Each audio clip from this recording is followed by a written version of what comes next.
ginagawa ko araw-araw. Panginoon, patawarin mo po ako. Binubuksan mo po ang aking puso. Pumasok ka, maghari ka sa buhay ko. Tinatanggap kita bilang sariling Diyos at tagapagligtas ng aking buhay. At ako po'y nananampalataya na ang aking pangalan ay nakasulat sa aklat ng buhay yan sa kalangitan. Amen. Ako na lamang po. Panginoon, maraming salamat at sa katinanggap ng mga kapatid ko ito bilang sariling Diyos at tagapagligtas.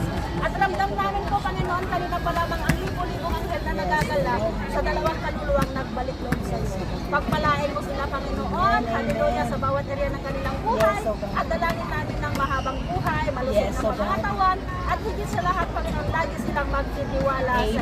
Amen. Maraming salamat at saluhan mo nga po ng banal mong dugo. Amen. Ang panalangin na ito sa kanila. In Jesus' name,